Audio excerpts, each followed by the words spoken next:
సవినీయ నమస్సులు సమర్పణ చేసుకుంటూ తదైవ తదృణాన్ముచ్చేన్మృతం స్వపితరం వహేత్. అటు తర్వాత జరగవలసినటువంటి పనిని వివరిస్తున్న తదోర్ధ మార్గే విశ్రామం సమ్మార్జ్యా భుక్షకారయేత్.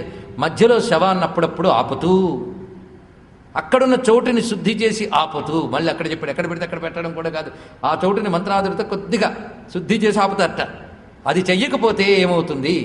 మార్గమధ్యంలో ఉన్న పిశాచ రాక్షస యక్షాదులు ప్రేత శరీర మాంసాన్ని భుజిస్తారు. అందుకు మధ్య మధ్యలో ఆపడం ఇది ఎందుకు చేస్తారట. అటు తర్వాతే అది ఇవి యోగ్యమవుతుంది. ఎందుకంటే పిశాచగ్రస్తమైతే దహనానికి యోగ్యం కాదు కనుక ఇవి పద్ధతి చెప్పారు. అంతేకాదు మరొక విషయం మరొక పురాణంలో ఉన్నది. మనం చెప్పాం యమకింకరులు మర్చిపోయి తీసుకుపోతూ ఉంటారని.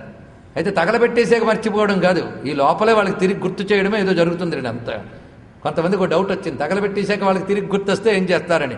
అప్పుడు దానికి తగ్గ ప్రత్యామ్నాయాలు చేస్తారు, వీడికి దానికి కంపెన్సేషన్ ఇస్తారు. చాలా దానికి తగ్గ ఏదో లోకాల్లో ఉంచడమో ఏదో ఎక్కడ అన్యాయం చేయడు కదా ఏమిటో అది చేస్తాడు. కానీ అంతదాకా రాదు, మరణం అగ్ని దహనం లోపలే జరుగుతుంది.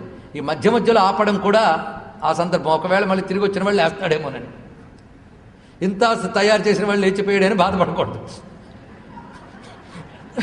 వాడి యోగం ఉంటే మళ్ళీ లేస్తాడు వెనక్కి వచ్చి. ఈ విధంగా అక్కడ చేయవలసినవి ఆ ప్రేతని దహనానికి ఉపయోగంగా ముందు భూమిని శుద్ధి చేయాలి, ఊరికిని దించిపెట్టకూడదు. చూసారా ఎలా పెడితే కొంతమంది ఈ రోజుల్లో ఉన్నారండి, ఎంత బాధాకరం. ఆ దేహాన్ని వాడు ఏదో పెద్ద మేధావిలాగా, ఈ దేహాన్ని నా తర్వాత ఎవరు తగలబెట్టడం అని కాదు, ముందు హాస్పిటల్కి ఇచ్చేసింది అవయవాలన్నీ వాడిస్తే బెటర్ అని. ఏం చేస్తారు వాళ్ళు? కొళ్ళబెట్టి కోసి రీసెర్చ్లు చేస్తారు. దానివల్ల ఏం ప్రయోజనం? ఏమి తేలకుండానే ఈ బాడీ పారేయడం జరుగుతుంది. అప్పుడు వాడు ఏడుస్తాడండి, ఏడ్చినా ఏమీ చేయలేడు. ముందే జాగ్రత్త పడాలి. ఒక పిల్లవాడు చెప్పాడు, మీరు చెప్తూ ఉంటే నాకు కన్నీళ్ళు వస్తున్నాయండి, మా నాన్నని చక్కగా సాగనంపుదామన్నా నాకు లేదు. మా నాన్న అన్నాడు నా శరీరం హాస్పిటల్కి ఇచ్చేస్తానని, మా నాన్న నేను ఎలా తరింపజేస్తానన్నాడు. ఇలాంటి పుత్రుణ్ణి కన్నందుకు ఆ నాన్న అదృష్టవంతుడు, అలాంటి బుద్ధి పుట్టినందుకు ఆ తండ్రి దురదృష్టవంతుడు. ఏం చేస్తామండి? ఈ రోజుల్లో నేను గమనిస్తున్నది ఏంటంటే చిన్న పిల్లల్లో ఈ సంస్కారములు చాలా కనిపిస్తుంది. ఇప్పటి ఉన్న పెద్దవాళ్ళు అనిపించుకుంటున్న వాళ్లే తర్వాత ఉన్న చిన్న తరాలను పాడు చేశారు, ఇందులో సందేహం లేదు. నాస్తికత, అనాచారం, దురాచారం పిల్లలకి మొప్పారు, నేర్పించారు. ఇప్పుడు వాళ్ళు ఏదో రియలైజ్ అని అలా ఉండాలరా అంటే ఎన్నేళ్ళు ఇలా పెంచక వాడెందుకు మారుతాడండి? కనుక ఇప్పుడు తరంలో కనిపిస్తున్న నిర్లక్ష్యానికి, అనాచారానికి, దురాచారానికి ఇప్పుడు పెద్దవాళ్ళగా ఉన్న పెద్దవాళ్లే కారణం. దీని ఫలితం వాళ్ళు పూర్వతరాలు తర్వాత తరాలు అనుభవించక తప్పదు. గుర్తుపెట్టుకోండి. ఇప్పుడు తెలుస్తాయా? తెలిసేకేం చేయగలడు? అందుకే ఇవన్నీ ముఖ్యమైన అంశములు. దేహాదుల గురించి ఎన్ని చెప్తున్నారో వీటి గురించి చర్చ చేయాలంటే చాలా ఉంది. నీకేం తెలిసి దేహం గురించి? దీనిలో ఉన్న రకరకాల దేహముల గురించి, కోశముల గురించి ఎంత విజ్ఞానం దీనికున్నది. మరి దధీచి మొదలైన వారు చేశారంటే తపోమయమైన దేహములు వేరు, వాళ్ళ స్థితులు వేరు, వాళ్ళ త్యాగ నిరత వేరు, వాళ్ళ దేహాత్మ భ్రాంతి లేదు. వారు చేసిన దానికి నువ్వు దేహాత్మ భ్రాంతి కలిగే నీకు ఇద్దరికి చాలా తేడా ఉంది. కనుక దేహాత్మ భ్రాంతి లేని యోగులు చేసే పనులు, యోగులు ఆడే మాటలకి, దేహాత్మ భ్రాంతి కలవాడాడే మాటలకి హస్తిమశకాంతరం ఉంది. గుర్తుపెట్టుకోండి. ఇక్కడ అది తెలియకుండా మాట్లాడరాదువి. మొత్తానికి ఆ దేహాన్ని అక్కడ పెట్టేటప్పుడు భూమిని ముందు శుద్ధి చేయాలి. దానికి గోమయంతో అలికి దర్భలతో ఊర్ధముఖంగా గీతలు గీసి అక్కడ అగ్నిని యథావిధిగా పెట్టి దాని తర్వాత చేయవలసినవి చాలా చెప్పాడు. అవి చేసి అప్పుడు ఆ అగ్నికి పేరు కేపితం సాధకం ప్రాహు ప్రేతకల్ప విదో జనా. దానికి సాధకాగ్ని అని పేరు. ఆ సమయంలో చేసే అదొక అగ్ని, అగ్నుల్లో విశేషములు సాధకాగ్ని. దాన్ని సాధిస్తారు. అది చితి. చితి అనే మాట సామాన్యం కాదండి. చితిస్తత్పదలక్ష్యార్థ చిదేకర్ష అక్కడ వాడాం మనం. చితి చిచ్చక్తి అంటే ఆ చిచ్చక్తి స్వరూపంలో అతను లీనమయ్యాడన్న భావనగా దీనికి ఆ అగ్నిని పేరు పెట్టాం. చితాగ్ని, చితి, అది ప్రత్యేకమైన భావనది. ఈ విధంగా చేసి అటు తర్వాత చేయవలసింది అక్కడ పెట్టవలసినటువంటి పిండాదులను పెట్టిన తర్వాత భూతములు ఆ పిండములతో తృప్తి చెంది ఇంకా ఈ దేహం వైపు రావు. అది చెప్తున్నాడు ఇక్కడ. మీరు దాచుకున్న పదార్థం వైపు కోతులు మొదలైన వచ్చేటప్పుడు ఇది కాపాడాలంటే వాటికి ఏదో పదార్థం పడేసి ఇది కాపాడతారు. అలాగే ఈ దేహం ప్రేతగ్రస్తం, పిశాచగ్రస్తం కాకుండా వాటికి వేరే పిండదానములు చేస్తారు. వాటితో తృప్తిపడి పట్టుకోకుండా వెళ్ళిపోతాయి. అవి చాలా నయం. అవి ఇచ్చినా ఇవి కావాలనవవి. వాటితో తృప్తిపడి వెళ్ళిపోతాయి కనుక సులభం వాటిని తృప్తిపరచడం, వేటిని పిశాచాలు. ఈ విధంగా వాటిని పంపించి అయితే ఇక్కడ కొన్ని విషయములు చెప్తున్నాడు. ధనిష్ఠాపంచకంలో మరణించే వారికి సుగతి కష్టం. అయితే అలాగని వదిలేయడం కాదు, దానికంటూ కొన్ని ప్రాయశ్చిత విధానాలు చెప్పారు.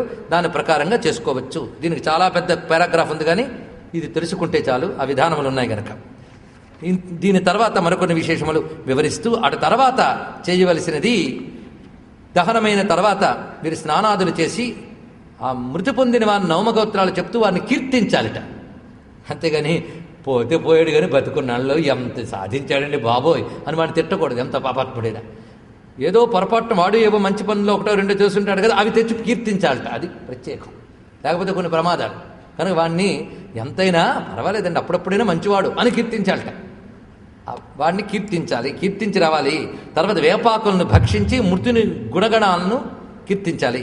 తర్వాత చేయవలసినది గోవులకు గ్రాసం పెట్టి కుట్టిన విస్తరాకుల్లో భోజనం చేయాలి. ఇత్యాది విషయములు చాలా చాలా ఇక్కడ చెప్పాడు. ఏ ఇంట్లో అతడు మరణించి తీసుకువెళ్ళారో ఆ ఇంట్లో దీపాన్ని పెట్టాలి. ఇవి కూడా అందులో కొన్ని సూక్ష్మశక్తుల యొక్క దుష్ట ప్రభావం దొరకకుండా ఉండడం కోసం ఈ విధానాన్ని చెప్తారు. అటు తర్వాత చేయవలసినది సరి అయిన రోజున వాళ్ళ లెక్క చెప్తారు మనకి. 1 నుంచి 3 రోజులు 4 రోజులు ఇలాగా దాని ప్రకారంగా అస్థి సంచయనం చేసి దాన్ని శ్రద్ధగా తీసుకుని ఆ 10 రోజుల లోపల కానీ అస్థుల్ని గంగలో కలిపితే వాడికి మరి పునరావృత్తి ఉండదు, తిరిగి వెనక్కి రాడు. అస్థి సంచయనం చేస్తే చాలా ముఖ్యమైన అంశం చెప్తున్నారు ఇక్కడ. గంగలో కలపాలన్నాడు. గంగ దొరకకపోతే ఇంకేమైనా పుణ్యనదుల్లో కలపవచ్చు. 10 రోజుల్లో కానీ పుణ్యనదుల్లో కలిపితే వాడు ఉత్తమ లోకాలకు వెళ్తాడు. గంగలో కానీ కలిపితే పునరావృత్తి రహిత బ్రహ్మలోక స్థితిని పొందుతాడు. ఇది ఇక్కడ చెప్పడం జరుగుతున్నది. అంతర్దశాహం యస్యాస్తి గంగాతో ఏ నిమజ్జతి నతస్య పునరావృత్తి బ్రహ్మలోకాత్ కదాచన. ఇది ప్రత్యేకంగా చెప్తున్నారు. 10 రోజుల లోపల చేస్తే అస్థి నిమజ్జనానికి ఇంత విశేషం. 10 రోజులు దాటితే దానికి తగ్గ కొన్ని విధులతో చేస్తారు. అది సద్గతిని ఇస్తుంది. కానీ ఇంత శ్రేష్టం అక్కడ చెప్పబడలేదు. ఇది అత్యంత శ్రేష్టం కనుక శ్రేష్ఠ మార్గాన్ని మనం చూడాలి. అంతేకాదు ఆ ఎముక ఎంతకాలం గంగలో ఉంటుందో అన్ని వేల సంవత్సరాలు స్వర్గాది లోకాల్లో ఉంటాడట వాడు. ఇది గొప్ప మాట చెప్తున్నారు ఇక్కడ. యావదస్తి మనుష్యస్య గంగాతో యోతి తిష్టతి తావద్ వర్ష సహస్రాణి స్వర్గలోకే మహీయతే. అంతేకాదు ఎన్ని విషయాలు చూడండి. అంతే మృతమైన శరీరాన్ని గంగ ఒడ్డునగానే ఉంటే గంగ మించి వచ్చే గాలి మృత శరీరాన్ని తాకితే వాడికున్న సర్వపాపరాశి భస్మీపటలం అవడమే కాకుండా మరి పుట్టని కైవల్య స్థితికి చేరతాడు. ఇది కూడా చెప్తారు. గంగ గాలి తగిలితే మృతదేహానికి వచ్చే ఫలితం ఇది. గంగా జలోర్మి సంస్పృశ్య మృతకం పవనో యథా స్పృశతే పాతకం తస్య సజ్జ ఏవ వినశ్యతి. ఇది చెప్తున్నాడు. దీనికి సంబంధించి కథ చెప్తున్నాను వినవయ్యా. ఒక అరణ్యంలో ఒక మహాప్రాణిహింసాపరాయణుడైనటువంటి బోయివాడు ఉండేవాడు. వాణ్ణి ఒక పులి చంపేసేటో లాక్కుపోయి పడేసింది. అర్ధోదయ క్రియలు కూడా జరగలేదు.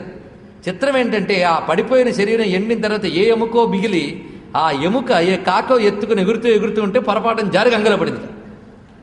ఆ ఒక్క దానివల్ల వాడికి నరకానికి వెళుతున్న మధ్య మార్గంలో ఉన్నవాడు వెంటనే అక్కడ దేవతలు దివ్య విమానం పట్టుకొచ్చి షిఫ్ట్ చేసేట ఇందు నుంచి అందులోకి దివ్య విమానంలో షిఫ్ట్ చేసి ఊర్ధ్వలోకానికి తీసుకుపోయేట పుణ్యలోకానికి. చూసారా? అంత పాపాత్ముడికి పడితే ఇంత జరిగిందే. అదయ్యా గంగ యొక్క మహిమ. అందులో పడితే అద కశ్చిత్ విదేశేవా. ఇంకా చాలా చాలా విషయాలు ఇక్కడ కథలుగా చెప్తున్నాడు. ఈ విధంగా ఇందులో మామూలుగా మరణించినప్పుడు విశేషం, గర్భవతి మరణించినట్లయితే అప్పుడు ఎలా చేయాలి దహనక్రియ వాటికి చెప్తున్నాడు. ఆ గర్భం పూర్ణంగా ఉన్నట్లయితే శిశువుని ఈవలకు తీసి దీన్ని పాతెపెట్టి ఆ స్త్రీని ఒక్కతనే దహించాలి. ఇవన్నీ విశేషములు చెప్తున్నాడు ఇక్కడ. అంతేకాదు శిశువుల్ని గంగా తీరంలో మరణించినట్లయితే శిశువుని గంగా యందే పాతిపెట్టాలి. 2 సంవత్సరాలు దాటిన తర్వాత అయితే దహనం అనేది చెప్పబడుతున్నాయి. వారి ఎముకల్ని గంగలో విడిచిపెట్టాలి. ఇలాంటి చాలా చాలా చెప్తున్నాడు. దుఃఖంబదానం ఇత్యాదులు ఏ ఏ దశల్లో మరణిస్తే ఎలా ఉంటాయో విశేషములన్నీ ఇక్కడ వివరించడం జరుగుతున్నది. అయితే యతులకు మాత్రము దహన క్రియ లేదు, ఉదక క్రియ లేదు. దశరాత్రాదులు కూడా వారి యొక్క తర్వాత వారికి చందవసుమ యతీనాంచైవ సర్వేషా నదాహో నోదక క్రియ దశరాత్రాధికం తేషా నకర్తవ్యం సుతాదిభి. వాళ్ళకి యతులు సంతానంగాను ఉన్నట్లయితే పూర్వాశ్రమంలోకి చెందిన వాళ్ళు దశరాత్రాధికం తేషాన్ నకర్తవ్యం సుతాదిభి. వాళ్ళు దశరాత్రాదులు చెయ్యరాదు. ఎందుకంటే దండగ్రహణ మాత్రమే నరో నారాయణో భవేత్. నిత్యాశ్రమాన్ని స్వీకరించినంత మాత్రాన వాడు విష్ణు సమానుడే, వాడు సద్గతిని పొందుతాడు. త్రిదండ గ్రహణాత్తేషాం ప్రేతత్వం నైవ జాయతే. వాడి యొక్క జీవలక్షణంలో దోషాలు ఉన్నప్పటికీ కూడా యతి అయిన తర్వాత త్రిదండ గ్రహణం చేసే కారణంగా వాడికి ప్రేతత్వం ఉండదు. ఇది ముఖ్యం. ప్రేతత్వం ఉండదు. ముక్తి పొందిపోతాడంటే జ్ఞానాదేవి కైవల్యం. అది కాషాయ వస్త్రం వల్ల ముక్తి వస్తుందని ఎక్కడా లేదు. కానీ ప్రేతత్వం మాత్రం వాడికి ఉండదనే విషయాన్ని చెప్తున్నారు. జ్ఞానినస్తు సదాముక్తా స్వరూపానుభవేనికి. మరి జ్ఞానుల విషయంలో అంటే వాళ్ళకి అసలు ఆర్ధదేహికలు క్రియలు ఇవి లేవయ్యా, వాళ్ళు సదా సద్గతిలో ఉండేవాళ్ళే, వాళ్ళ గురించి విషయమే కాదు ఇది. ఈ విషయాన్ని ప్రస్తావించి గంగాదీనాం అభావేపీ, గంగాదులు లేనప్పుడు భూమి యందు ఇతర జలముల యందు క్రియలు చేసి గంగని స్మరించుకో అంతే. ఈ విషయాన్ని చెప్పి దాని తర్వాత మరికొన్ని ప్రత్యేక అంశములు ఈ సమయంలో చెప్తున్నాడు. పుత్రుడు మొదలైన వారు ఆ సమయంలో ఏడవరాదు. కొంతమంది అంటారు ఇతర మతాల్లో అయితే ఆ సమయంలో ఏడవకూడదు అంటారు, మన మతంలో అయితే ఏడుస్తారు. మతం ఏడుస్తారు కానీ మన మతం మాత్రం ఏడవమని చెప్పలేదు. జాగ్రత్తగా గుర్తుపెట్టుకోండి. అసలు ఇంత పితృవిజ్ఞానం ఇంకో చోట కనబడదండి, గుర్తుపెట్టుకోండి. ఇక్కడే ఆ విజ్ఞానం అంతా ఇక్కడ ఉంది, అది మన అదృష్టం. దీన్ని మనం చేతిలో పోగొట్టుకోకూడదు. ఇవి వాళ్ళకి లేవు కదా, వాళ్ళకేమిటంటే వాళ్ళకేమిటో వాళ్ళ గతులు వాళ్ళు చూసుకుంటారు. ఉన్నవాళ్ళు మనం ఎందుకు ఎదుర్కోవడం, గుర్తుపెట్టుకోండి ఇక్కడ. ఎందుకంటే ఇలాంటి సంస్కారములు కలిగిన మతంలో పుట్టడం ఒక అదృష్టం. ఆ సంస్కారముల ద్వారా జీవుడు సద్గతులు పొందుతున్నాడు. ఇది గొప్ప యోగం. ఇతరులు సత్కర్మలు చేస్తూ పవిత్రంగా ఉంటే తర్వాతైనా ఇక్కడ జన్మిస్తారని చెప్తున్నారు. అలాంటిది ఇక్కడ జన్మించిన మనం ఎంత ధన్యులమో ఆలోచించుకుని దాన్ని సద్వినియోగం చేసుకోవాల్సింది. అందుకే భారతీయుడిగా హిందువుగా పుట్టడం ఒక భాగ్యం, పుట్టి శాస్త్రములను అనుసరించడం మరీ భాగ్యం. ఇహానికి పరానికి పనికొచ్చే మార్గం వేయగలిగిన ఏకైక మతం హిందూ మతం, గుర్తుపెట్టుకోండి. పుత్ర శోకం పరిత్యజ్య ధృతిమాస్థాయ సాత్వికీం పితు పిండాధికం కుర్యాద శ్రుపాతర్నకారయేత్. కన్నీరు విడిచిపెట్టకూడదట. ఎందుకంటే ఆ సమయంలో కన్నీరు కారినా దాన్ని తాగడానికి చూస్తారు పితృదేవతలు. చూడండి అక్కడ, అది జరగకూడదట. అంతవరకు వాడికి అందాల్సిన వందే వరకు ఇది కాకూడదు. అందుకు వస్తే నిగ్రహించుకుని, అది పరామర్శ అనే మాటకు అది అర్థం. దుఃఖం చేత పరమేమిటో మర్చిపోయాడు కనుక జ్ఞానం దాన్ని గుర్తు చేయడం పరామర్శ, అంతేగాని వాడితో పడి ఆడవడం కాదు. ఇక్కడ పరామర్శ గురించి తెలుసుకోవాలి.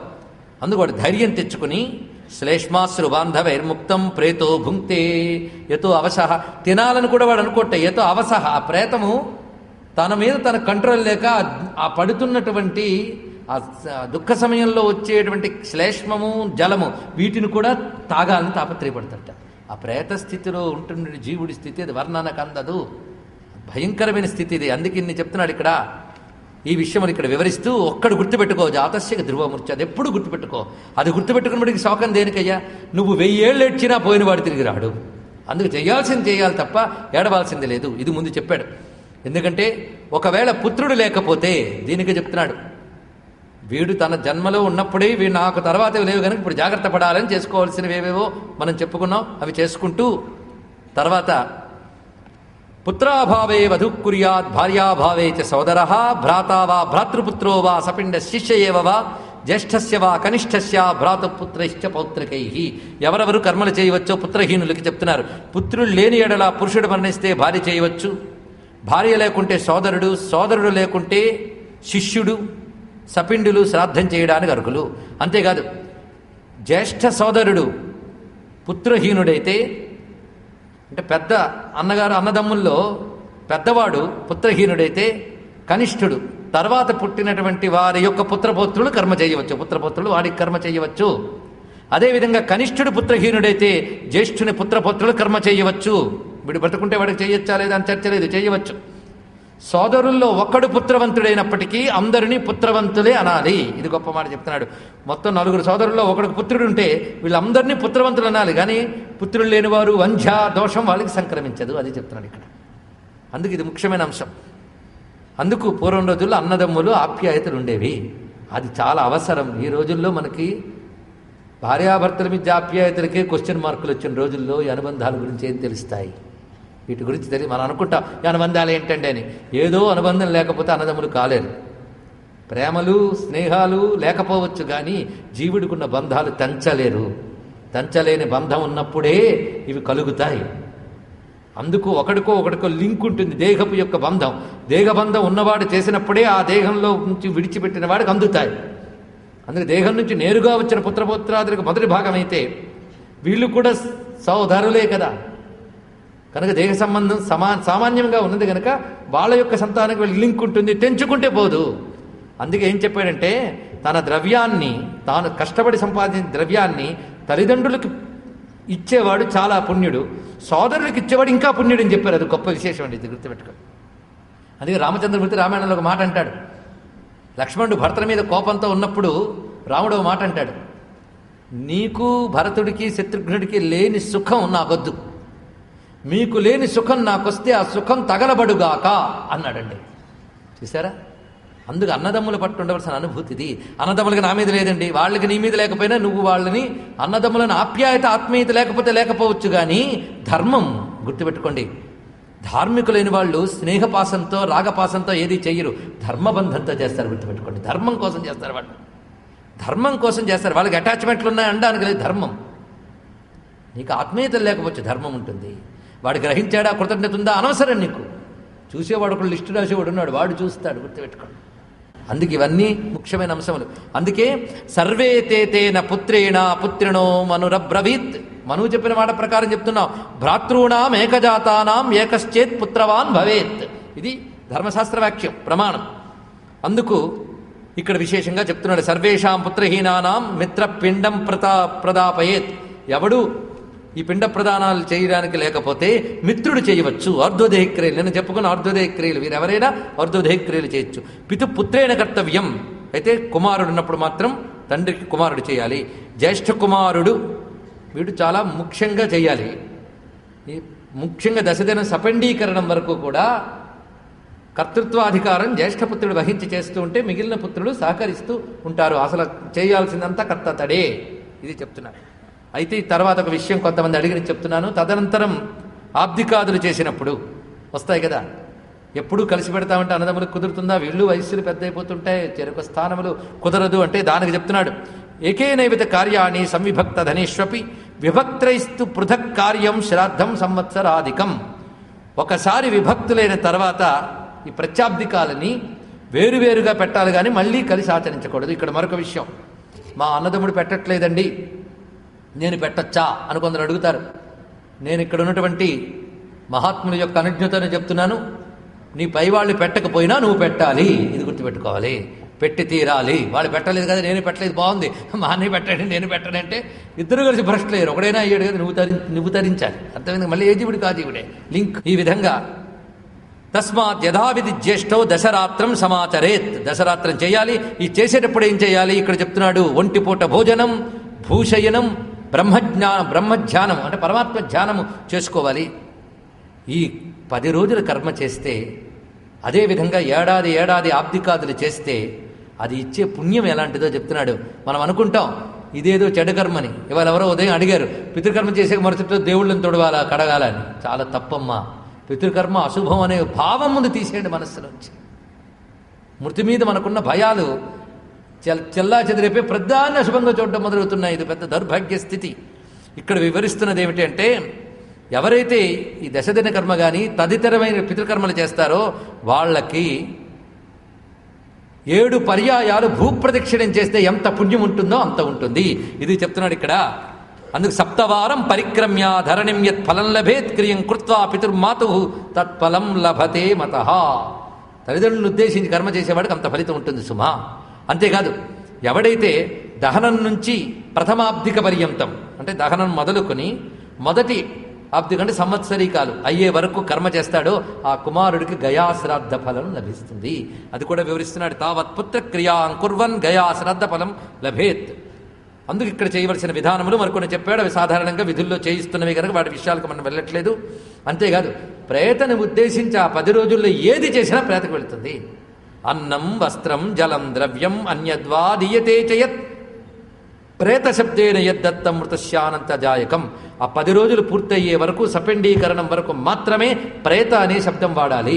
ఆ తర్వాత ప్రేత అనే శబ్దం వాడరాదు. ఎందుకంటే అంతవరకు వాడు భూత వాతావరణంలో ప్రేతగానే ఉన్నాడు. సపిండీకరణంతో వాడు పితృగణంలోకి చేరబడ్డాడు. అందుకే ఆ సపిండీకరణలో వసురుద్ర ఆదిత్యులుగా మనం చెప్తూ పితృపితామహ ప్రపితామహ లేదా మాతృ ప్రపితామహి పితామహి ప్రపితామహి మనం చేస్తాం. ఇది చేసేటప్పుడు ఆ క్రమంలో వాళ్ళు పితృగణములతో కలుస్తున్నారు. అంటే వాళ్ళకి మనం దైవత్వాన్ని ఇస్తున్నాం. అయితే వాళ్ళు దేవతలు అయిపోతారా, పుణ్యం అంతా చేసేసుకున్నారా అని నీ తల్లిదండ్రుల పుణ్యాన్ని నువ్వు శంకించుకో.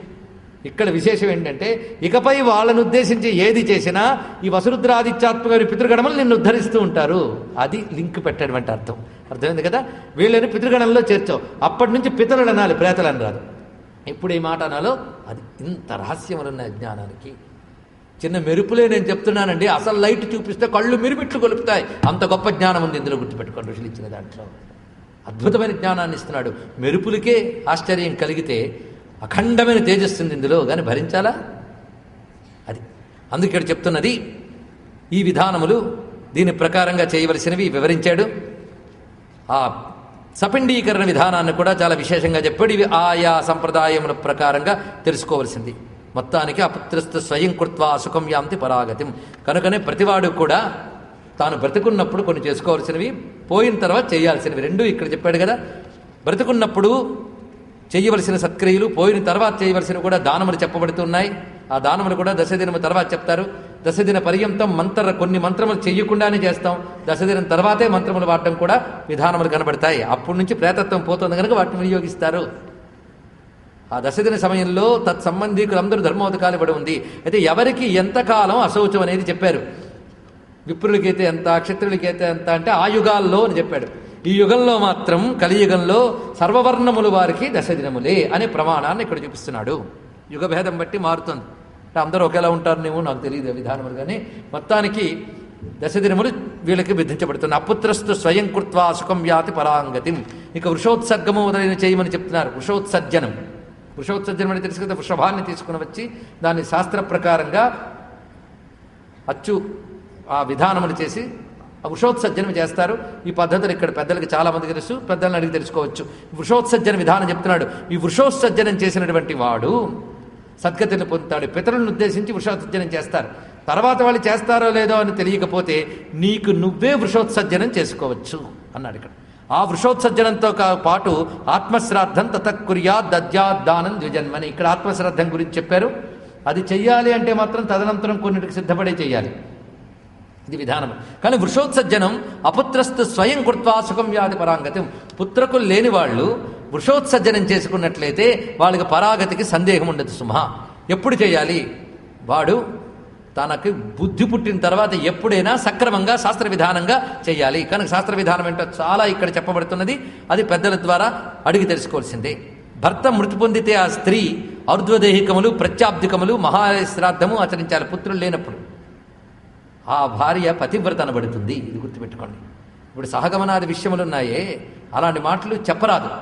ఎందుకంటే దేశకాల పరిస్థితులను బట్టి కొన్ని ధర్మములు అధర్మములు, అధర్మములు ధర్మములు అవుతాయి. కానీ పురాణాల్లో ఇలాంటి ఘట్టాలు చదివి వాళ్ళని మనం నిందించరాదు. గుర్తుపెట్టుకోండి. ఎందుకంటే ఆయా దేశకాలాల్లో జీవుల యొక్క స్థితులు వేరు. వాళ్ళు ఉత్తమ లోకాలతో కానీ ఏ లోకాలతో కానీ సూక్ష్మ ప్రపంచంతో కానీ సంబంధం ఉండేవాళ్ళు. అలాంటి జ్ఞానులైన వాళ్ళు ఐచ్ఛికంగా ఒక త్యాగానికి సిద్ధపడ్డటువంటి మహామూర్తులు అయినటువంటి వాళ్ళు చేసే ఒక అద్భుతమైన ప్రక్రియ అది. ఆ కాలంది, అప్పటి స్థితి వేరు. కానీ అప్పుడు కూడా బలవంతంగా స్త్రీని పనిచేయడం ఎక్కడ చెప్పలేదు. ఎవరో మహాత్ములు అసలు పాతివృత్యం, సాధ్వీ లక్షణం, దేవత్వం వీటిని బాగా తెలిసిన వాళ్ళు చేశారు. ఎందుకు ఈ మాట చెప్తున్నానంటే దీని మీద కుతూహలం కలిగి కొందరు కానీ గరుడ పురాణం చదివితే ఎక్కడైనా సాగమనం లాంటి విషయాలు కనబడితే మన పురాణ ఋషులు నిందించడానికి తొందరపడతారు. ఆ తొందరపడద్దని చెప్పడం కోసం నేను చెప్తున్నాను. ఇక్కడ గుర్తుపెట్టుకోండి. దానిని ధర్మం అని మాత్రం చెప్పట్లేదు. చెప్తే ఇప్పుడు అది పాపం, తప్పది, మహాపాపం. అది చెప్పరాదు. అప్పుడు కూడాను అందరికీ అది జరగలేదు. దానికంటూ కొన్ని ఎక్సెప్షనల్ కేసెస్. వాళ్ళ దేహములు వేరు, వాళ్ళ తపస్సులు వేరు, వారి యోగాలు వేరు. వాళ్ళ గురించి ఇప్పుడు అది వర్తించదు. కనుక అలాంటి కాలం చెల్లినవేవో మనకి శాస్త్రంలో చెప్తున్నాయి. కాలం చెల్లిన నాటి ధర్మాలను పట్టుకుని రుద్దడం అనేది హిందూ ధర్మం ఎప్పుడూ చెయ్యదు. కాలానుగుణంగా, సమాజానికి అనుగుణంగా కొన్ని ధర్మములు సడలించవచ్చు. ఎవరు? మళ్ళీ అది ఒకటి ఉంది. సడలించచ్చు అన్నారు కదా అని ఒకటి సడలించడం మొదలెడితే ఎన్నెన్నో సడలిపోతే అక్కడ మిగలదు. అక్కడికి ఎంత మేరకు సడలించాలనేది కూడా ఉంది. అది తెలియాలి అంటే ఇదివరకు వాడుతున్న మందుని వాడకుండా కొత్త మందు మార్చాలంటే వైద్యుడికి ఎంత జ్ఞానం అవసరమో మళ్ళీ ఋషి వంటి వారికే సాధ్యమవుతుంది. కానీ ఋషులు లాంటి వాళ్ళు చేయాలి. కానీ అవిడు పెడితే వాడు మళ్ళీ తయారీ. వీడు నాకు దక్షిణ ఇచ్చారు కనుక వీడి కోసం కన్వీనియంట్గా చెప్తాను, లేకపోతే ఇంకోటి దగ్గర కన్వీనియంట్గా చెప్పేవాడి దగ్గరికి పోతాడు, ఒక శిష్యుడు నేను పోగొట్టుకుంటాను అనుకునే గురువులు కాదు చెప్పాల్సింది. కనుకనే ఇక్కడ మళ్ళీ శాస్త్రములు మనకి మీకు పురాణముల విశేషం ఏంటంటే ఒక మొండి బండ అయిన ఒక నమ్మకాన్ని పూర్వకాలంలో దాన్ని చెప్తారు. ఆ కాలంలో చెప్పినప్పుడు ఎలా చెప్పాలో అలా చెప్పారు. కానీ తర్వాత యుగాల్లో దాన్ని ఎలా సడలించవచ్చో కూడా చెప్పారు. దానికోసం మరికొన్ని గ్రంథముల సహాయం మళ్ళీ కావాలి. ఇది తెలిసింది కదా. కానీ భార్య అయినది అయమ్మే తర్వాత పుత్రాదుల కోసం బ్రతికి ఉంటూ పతిని చింతన చేస్తూ పుత్రుడున్నాడు కనుక వాడి చేత సత్కర్మలు చేయించేటప్పుడు ఆమె యొక్క ఆ పాతివ్రత్య పవిత్ర శక్తి నశించదు. ఇది గుర్తుపెట్టుకోండి. వాళ్ళని పవిత్రులని భావన చేయాలి. లౌకికంగా విధి నిషేధాలు ఏమున్నప్పటికీ ఏదో లౌకికం అంతే.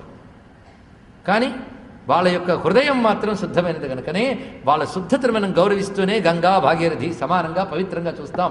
ఇవి అలా ఉండేవాళ్ళు కూడా సద్గతిని పొందుతారు. ఇది ఖచ్చితంగా చెప్తున్నాడు. ఆ విధంగా చేసేవాళ్ళు సద్గతిని పొందుతారు. తన భర్తకి ఔర్ధ్వదేయ క్రియలు పుత్రాదులు లేనప్పుడు తాను చేయించడం, లేదా పుత్రాదులు చేసి పద్ధతిగా జరిపించేటట్టు చేస్తూ ఈశ్వర చింతన భర్తృచింతన చేసిన ఆమె పతివ్రత ఏ గతికి పొందుతుందో ఆ గతికి పొందుతుంది సుమా అనే విషయాన్ని కూడా ఇక్కడ వివరిస్తున్నాడు. అయితే ప్రమాదవశాత్తు మరణించిన వారిలో కూడా రకరకాల శ్రేణులు ఉన్నాయి. దానికి చేయవలసిన నారాయణ బల్లు మొదలైనవి కూడా చెప్పబడినాయి. ఇవి అలాగే పాము కరిచి మరణించిన వాళ్ళకి ప్రత్యేకించి నాగపూజలు ఇత్యాదులు చెప్పారు. అంటే మరణావస్థల్లో కూడా పద్ధతులు ఉన్నాయన్నమాట. ఈ విధంగా వివరణలు చాలా వివరించారు. అంతేకాకుండా ఆ పుట్టిన జీవుడు యొక్క జీవితకాల పరిమితి బట్టి కూడా అశౌచం నిర్ణయించారు. దాని ప్రకారంగా మనం పరిశీలించినట్లయితే ఇందులో 6 మాసాల లోపల గర్భస్రావం అయినట్లయితే, గర్భస్రావంలో జీవుడు పోయినా అది కూడా అశౌచం కిందకు వస్తుందట. 6 మాసముల లోపల గర్భస్రావం అయితే ఎన్నో మాసంలో గర్భస్రావం అయిందో అన్ని దినాలు తల్లికి జననాశౌచం ఉంటుంది. 6 మాసములు గతించిన తర్వాత గర్భస్రావం అయితే పూర్ణాశౌచం ఉంటుంది. అలాగే జ్ఞాతులకైతే ఇది స్నానంతో శుద్ధి అవుతుంది ఇత్యాది విషయాలు చెప్తున్నాడు. ఇంకా అటు తర్వాత అశౌచంలో ఉన్నవాళ్ళు ఏం చేయాలి చాలా తెలుసుకోవాల్సింది. చాలామంది ఏం పర్వాలేదు అంటూ ఉంటారు. ఇది కూడా వచ్చింది మనకి. అంతే కదా, అశౌచంలో ఉన్న వాళ్ళని కొన్ని సుకృత్యాలకు పిలుస్తారు, పుణ్యకార్యాలకి. పిలవకపోతే ఏమనుకుంటారో అని. మనకు శాస్త్రం మీద నమ్మకం లేనప్పుడు వెళ్ళొచ్చు అలాంటి వాటికి. కానీ వెళ్ళి వాళ్ళ కర్మల్ని పాడు చేయడం ఏంటండి? జాతాశౌచ మృతాశౌచాల్లో గృహప్రవేశాలకు కానీ వివాహాదులకు కానీ వెళ్ళరాదు. పర్వాలేదని వెళ్ళి భోజనం చేస్తే మరి గృహప్రవేశం అప్పుడు ఏ దేవతలను మీరు పిలుస్తారో ఆ దేవతలు రారు, గుర్తుపెట్టుకోండి. వెళ్ళిన వాళ్ళకి పిలిచిన వాళ్ళకి కూడా పాతకం వస్తుంది. ఆ సమయంలో వాళ్ళ సూక్ష్మ శరీరాన్ని అంటిపెట్టుకున్న రకరకాల శక్తుల్ని నిజంగా ఫోటో తీయగలిగే టెక్నిక్ ఎప్పుడైనా వస్తే అప్పుడు కనిపిస్తే వాడి చుట్టూ ఎన్ని అంటి పెట్టుకున్నాయో. కనుకనే తెలుసుకుని జాగ్రత్త పడాలి. శాస్త్ర విధిని అతిక్రమిస్తే గతులు ఉండవని చెప్పాడు మహానుభావుడు. ఎవరు? యచ్ఛాస్త్ర విధిముత్సృజ్య వర్తతే కామకారత నచ సిద్ధిం అవాప్నోతి న సుఖం న పరాంగతిం. పరాగతి ఉండదు సరికదా, ఇహ జీవితంలో కూడా అవస్థలు పడాల్సి వస్తుంది అని కృష్ణ పరమాత్మ గీతలో చెప్పాడు. భగవంతుడు అంటే నమ్మకం ఉంటే మాట నమ్మండి, అంతేగాని అశౌచాలు పర్వాలేదు అన్నది. అశౌచాలు ఏవేవి చేయకూడదో చెప్తున్నాడు. ఆశీర్వాదం దేవపూజాం ప్రత్యుత్థానాభివందనం పర్యంకే శయనం స్పర్శన్ నకుర్యాన్ మృతసూతకే. మృతాశౌచం పాటించేటప్పుడు ఆశీర్వాదము, దేవపూజ, ప్రత్యుత్థానము అంటే ఎవరైనా వస్తే రెండు కూర్చోండి అనగాని వాళ్ళని ఎదుర్కోలు కానీ పలకరాదు. ప్రత్యుత్థానం కూడదు. అలాగే నమస్కారాలు పెట్టడం కూడదు. మంచం మీద శయనించరాదు. ఇతరుల్ని స్పృశించరాదు. సంధ్యావందన చేయరాదు. అయితే అర్ఘ్యప్రదానం వరకు సంధ్యావందన కృత్యం మాత్రం చేయాలన్నారు. ఎప్పుడు? ఎవడికి? నిత్యం చేసే అలవాటు ఉన్నవాడికి. తర్వాత దానం చేయరాదు, జపం చేయరాదు, హోమం చేయరాదు, స్వాధ్యాయం కూడదు, పితృతర్పణం కూడదు, బ్రాహ్మణ భోజనం కూడదు, వ్రతము కూడదు, నిత్యకర్మలు కూడదు, కామ్యకర్మలు కూడా చేయరాదు. ఇవి విశేషములు చెప్తున్నారు. ఒకవేళ చేస్తేనో ఇది కాకముందు ఎన్నెన్ని సత్కర్మలు చేసావో అవన్నీ దగ్ధమైపోతాయి. అది చెప్పాడు. మరికొన్ని విశేషముల్లో వివాహోత్సవ యజ్ఞాల్లో ఈ జనన మరణాశౌచములు సంభవించినప్పుడు వాటిని పరిత్యజించాలని వివరిస్తున్నారు. పైగా సూతకాన్నం భుజించరాదు. తెలియకుండా తింటే తినవాడికి దోషం రాదుట, పెట్టిన వాడికి వస్తుందట. చూడండి ఇక్కడ, తెలియకుండా తింటే. తెలిస్తే మాత్రం తినరాదు. తర్వాత తెలిసినా అభక్ష్యభక్షణం చేసిన ప్రాయశ్చిత్తం చేసుకోవాలి. ఇది చెప్తూ మొత్తం ఈ 10 రోజుల సూతకమైన తర్వాత ద్వాదశి దినం నాడు సపిండీకరణం చేసిన తర్వాత మాత్రమే ప్రేతత్వం పోయి పితృత్వం వస్తుంది. పితృదేవతలు అవుతారని చెప్పుకున్నాను నిన్న. పితృగణాల్లోకి చేరతారు వాళ్ళు. ఆ చేరిన తర్వాత అప్పుడు శుద్ధులవుతాడు కర్త చేసిన వాడు. అంతవరకు ప్రేతానుబంధమే వాడికి. ఇప్పుడు వాళ్ళని సపిండీకరణంతో ఎప్పుడైతే పితృదేవతలతో పితృగణాలతో అనుబంధం ఏర్పరిచామో అప్పుడు పితరులు అని అంటారు. ఆ అన్న దగ్గర నుంచే వీడు శుద్ధవుతాడు. ఎవరు? అయితే సాధారణంగా ఈ సపిండీకరణం చేయడం అనేది ద్వాదశాహే త్రిపక్షేవా షణ్మాసే వత్సరేపివా, ద్వాదశాహం నాడు చేయడం కానీ, త్రైపాక్షికం నాడు చేయడం కానీ, పోయిన 6 మాసాలకు చేయడం కానీ, సంవత్సరానికి కానీ చేయడం కూడా ఒకప్పుడు ఉండేది. కానీ వీటన్నిటిలోని ద్వాదశాహం నాడు చేయడం మంచిదైంది. ఎందుకంటే కలియుగంలో అల్పాయుర్దాయాలు అజ్ఞానాలు అనేక పరిస్థితులు ఉంటాయి కనుకనే 12వ దివసం నాడే సపిండీకరణం చేయడం జరుగుతుంది. ఎందుకంటే సపిండీకరణం చేస్తే గానీ నిత్యకర్మలకు యోగ్యత రాదు. ఇది జాగ్రత్తగా తెలుసుకోవాల్సిన అవసరం. సపిండీకరణ జరిగిన తర్వాతే నిత్యకర్మలకు యోగ్యత వస్తుంది. సపిండీకరణం చెయ్యకపోతే వాడు నిత్యకర్మలు చేయలేడు. అంటే సంధ్యావందనం, దేవపూజ, ఏమైనా పారాయణలు, వాడు నిత్యం చేసుకోవాల్సిన జపానుష్ఠానములు ఇవన్నీ కూడా సపిండీకరణ అయిన తర్వాతే వాడు చేసుకోవాలి, కర్తలైనటువంటి వారి కుటుంబీకులు. అయితే ఎందుకు చేసుకోవాలి అంటే కర్మలోపం జరుగుతుంది గనక.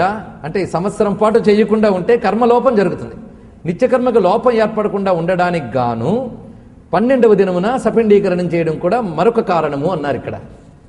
అందువల్ల అది జరిగిన తర్వాత నిత్యకర్మ చేసుకోవచ్చు. నిత్యకర్మ చేసుకోవచ్చు కానీ మళ్ళీ కొత్తగా పర్వములు మొదలైనవి పాటించరాదు. ఇది తెలుసుకోవాలి. పర్వములు పాటించరాదు, దివ్యక్షేత్రాలకి వెళ్ళరాదు. ఇవన్నీ విశేషములు. సంవత్సరం పాటు ఆ పితరుడు యానంలో అంటే ప్రేతత్వం పోయి వాడు ఇంకా మార్గమధ్యంలో ఉంటాడు. వాడు అనుకున్న గమ్యం చేరాలని సంవత్సరం పడుతుందని చెప్పాను మీకు. అది జరిగే వరకు కూడా అనుబంధం జీవుడితో ఉంటుంది కనుక సంవత్సరం పాటు వీడు కొన్ని కర్మలకు దూరంగానే ఉండాలి.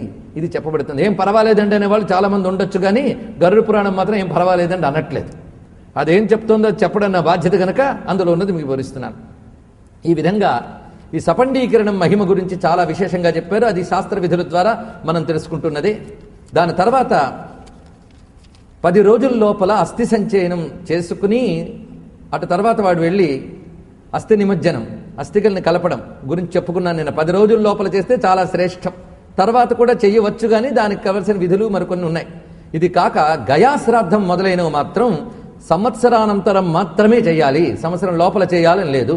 తీర్థశ్రాద్ధం గయాశ్రాద్ధం గజచ్ఛాయంచ పైతృకం అబ్దమధ్యేన కుర్వీత గ్రహణేన యుగాదిషు యదా పుత్రేణ వైకార్యం గయాశ్రాద్ధం ఖగేశ్వర తదా సంవత్సరాదుధ్వం కర్తవ్యం పితృభక్తితః. తీర్థశ్రాద్ధం గాని, గయాశ్రాద్ధం గాని, గ్రహణ శ్రాద్ధం, యుగాది శ్రాద్ధం, శ్రాద్ధాలు చాలా ఉన్నాయండి. మనకు తెలిసి సంవత్సరానికి ఒకటి పెట్టే శ్రాద్ధం గురించి అనుకుంటున్నాం. ఇంకా కొన్ని పార్వణ శ్రాద్ధములని, గ్రహణ శ్రాద్ధములని, యుగాది శ్రాద్ధములని, గజఛాయా శ్రాద్ధములని, తీర్థ శ్రాద్ధములని, గయా శ్రాద్ధములను కూడా శ్రాద్ధకర్మలు ఉన్నాయి. పితృదేవతలని ఏడాదికోసారి అర్చించడమే కాదు, ఇవన్నీ శ్రాద్ధములే. ఇప్పుడు అన్నీ పోయి ఇదైనా మిగిలింది, అది కూడా మిగిల్చుకోకుండా చాలామంది తెలివి లేని మాట్లాడుతూ ఉన్నారు. ఇన్ని రకాల శ్రాద్ధాల ద్వారా పితృదేవతలను ఆరాధించాలి. గయాశ్రాద్ధానికి వెళ్ళాలని కోరుకుంటే సంవత్సరానంతరం మాత్రమే వెళ్ళాలి, సంవత్సరం మధ్యంలో వెళ్ళరాదు అని గట్టిగా శాసించి మరీ ఇక్కడ చెప్తున్నాడు. కనుక పితృభక్తుడైన వాడు ఈ ఔర్ధ్వదేహ క్రియలు చేస్తూ అటు తర్వాత ఈ విశేషములన్నీ కూడా చెయ్యాలని ఆయన. ఎటు మళ్ళీ ప్రత్యాబ్దికం అంటే ప్రతి సంవత్సరం చేయవలసిన ఆబ్దిక కర్మ కూడా చేసి తీరాలి. తర్వాత మహాలయ పక్షములు, వీటి గురించి కూడా ఇతర శాస్త్రములు చాలా విశేషములు చెప్పారు. పితృగణములు అనేకం ఉంటాయి. ఆ పితృగణాలను ఆరాధించడానికి మనకు అమావాస్య చాలా ముఖ్యమని చెప్పుకున్నాం. పాడ్యమి నాడు అగ్నిదేవుడిని ఆరాధిస్తే, విధి నాడు యమాది దేవతలను ఆరాధిస్తే, ఏ తిథి నాడు ఎవరిని ఆరాధించాలని వేదం చెప్తుందో దాని ప్రకారం చెప్పుకున్నాం. వైదికమైన అర్చనా విధానాలు మనం మొదట కొద్ది రోజులు చెప్పుకున్నాం. అప్పుడు సందర్భవశాత్తు మీకు చెప్పాను, అమావాస్య నాడు పితృదేవతను ఆరాధించాలి, చతుర్దశి నాడు శివుని ఆరాధించాలి, ద్వాదశి నాడు విష్ణువుని ఆరాధించాలి. ఇలా ఒక్కొక్కటి మనం చెప్పుకున్నాం. అలా మనం పరిశీలించినట్లయితే అమావాస్య పితృదేవతలకు ఆరాధన. అలాగే మన సంవత్సర కాలంలో భాద్రపద మాసంలో వచ్చే కృష్ణపక్షం మహాలయ పక్షం అని పితృపక్షం అని చెప్పబడుతూ ఉంటుంది. అప్పుడు పితృదేవతలను ఆరాధించాలి. ఈ పితృదేవతలు ఎన్నెన్ని గణములు ఉన్నారో మనం చెప్పుకున్నాం. రుచి ప్రజాపతి చేసినటువంటి విజ్ఞానం ద్వారా పితృగణములు అందరూ ఎన్నెన్ని రకాలుగా 15 రోజుల్లో అనుగ్రహిస్తారు. పితృగణములు ఎన్నెన్ని రకాలుగా ఈ భూమి యందు సంచరిస్తుంటాయి. పితృగణములకు సంబంధించినటువంటి వారందరూ కూడా ఈ భూమి యందు ఈ కర్మలు చేయవలసిన వాళ్ళు ఇచ్చే అన్నపిండోదకాలను ఆశిస్తూ ఉంటారట. ఆ సమయంలో కానీ చెయ్యకపోతే వారు బాధపడతారు. ఆ సమయంలో వాళ్ళు ఎలా ఉంటారో చెప్పారు. ఇంటి గుమ్మాలను కూడా పట్టుకుని ఉంటారట కొందరు పితృగణాలు. అప్పుడు కానీ చెయ్యకపోతే వాళ్ళు దుఃఖితులై వీళ్ళని తిట్టుకుంటూ వెళ్ళిపోతారట. అవి శాపాలై వీరికి వంశముల మీద పడతాయి. ఎందుకంటే పితృదేవత శాపం తగిలితే మహాప్రమాదం అది. ఆ విధంగా చెప్పారు. అందుకే మహాలయ పక్షాల్లో ఆబ్దికాలు చేసి తీరాలి. శాస్త్రంలో చెప్పిన ప్రకారంగా మహాలయ శ్రాద్ధం. ఒకవేళ అవి కానీ చెయ్యలేకపోతే, ఒక్కొక్కప్పుడు కుదరకపోతే దానికి ప్రత్యామ్నాయాలు చాలా చెప్పారు. భోక్తను పెట్టుకుని పద్ధతిగా చేయనప్పుడు మరికొన్ని చెప్పారు. ఏవీ కుదరకపోతే మరొక పని చెప్పాడు. మహాదరిద్రుడై ఏవీ కుదరని వాడు ఏం చేయాలంటే ఒక అడవికి వెళ్ళి ఒక ముళ్ళ కంపని బాగా కౌగిలించుకుని పితృదేవతలను ఉద్దేశించి ఏమీ చెయ్యలేకపోయినా వల ఏడవాలట. ఎలాగో అంటే కళ్ళ నుంచి నీళ్లు వచ్చేలాగా. ఆ పడిన నీళ్లు వాళ్ళకి తర్పణలై పోనీలేని క్షమించి వెళ్ళిపోతారట. ఇది అత్యంత సూక్ష్మమైన విజ్ఞాన రహస్యములు. ఇవన్నీ కూడా శాస్త్రంలో మనకు చెప్పబడుతున్నాయి.